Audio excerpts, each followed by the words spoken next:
Hi, I'm Meridith Friedman. I'm the playwright of The Luckiest People.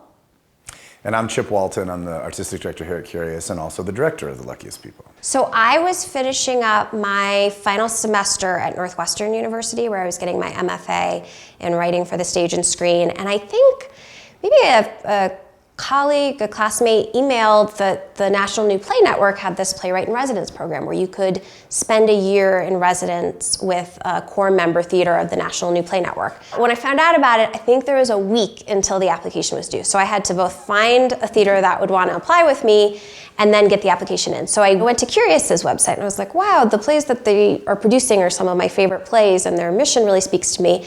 And they're in Denver, Colorado, where I have some family and I've spent some time. So I just picked up the phone and I think I just cold called Chip, which I think I didn't realize that you don't usually just cold call the artistic director. And I think he picked up. And we talked for 10, 15 minutes and we had a good rapport and he said, send me a play. I sent him the play. Monday he called me back. He said, let's apply together. And on Friday we submitted the application. So the play started, I think I had a seed for it when I was in grad school. And it came out of an exercise in a playwriting class which was actually taught by Laura Eason, who had a play at Curious rather recently. But what came out of it was this 10-minute scene between two of the characters from The Luckiest People. Basically, that 10-minute scene tracked the arc of what is now the first act of the play, but within 10 minutes. And I put it away, and I kept thinking about it, and I kept thinking about other scenes I might want to write for it, or longer parts of the conversation. And I came back to this idea and pitched it to Chip, and it resonated with him. And the first draft I brought in sort of just expanded that 10-minute play. It was just this long scene between two characters. And listening to it, I think we realized that a lot was happening really quickly, and what if we expanded it 7 days, and what if we heard from other characters? And that's sort of how The Luckiest People grew into its current form. After that, I did a little bit of development at some other NNPN theaters. I got to hear it aloud for the first time at a couple places. And then we went to the Kennedy Center through the National New Play Network MFA Playwrights Workshop. It was Curious did the commission, but it was supported by the National New Play Network.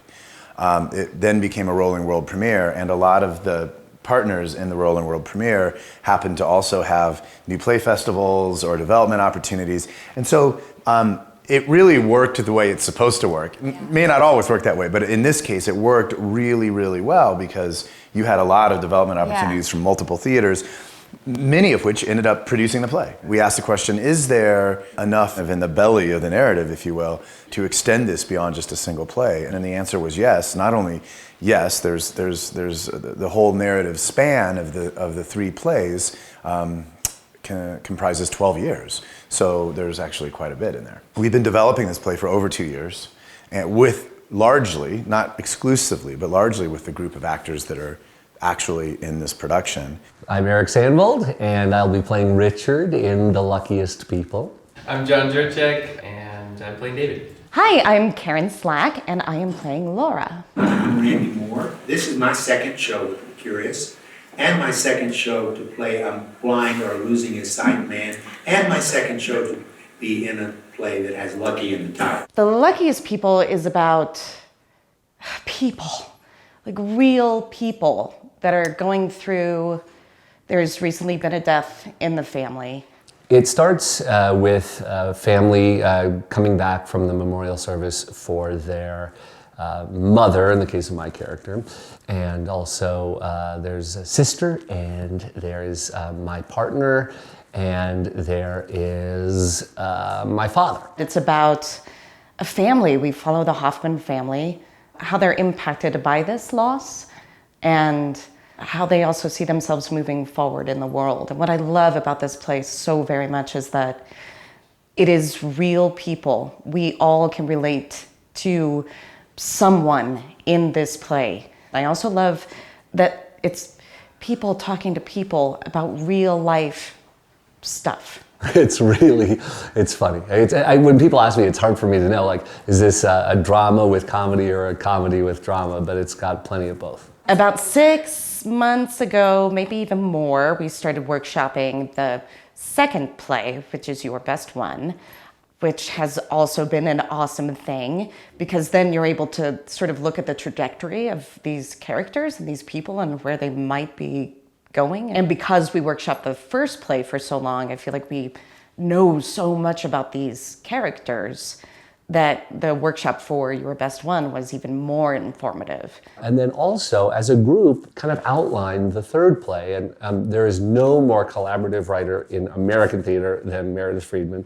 And so her wonderful spirit of just like listening to our ideas and not being threatened by them and welcoming them, but knowing what to filter out, especially in that outlining phase for the third play, which we have yet to see it really take form yet, was really exciting for us.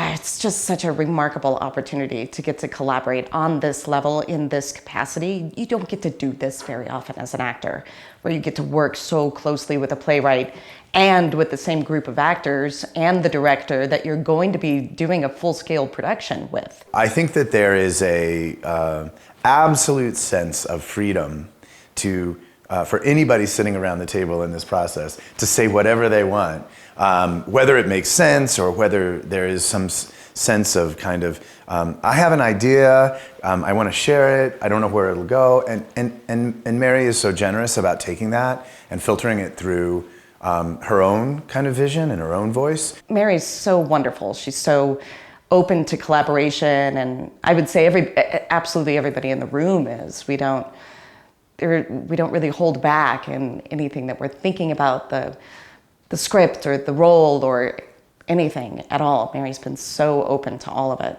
It's been a joy and a real feeling of belonging. I think the gift for me is it reminds me of why I love developing new work with writers like you.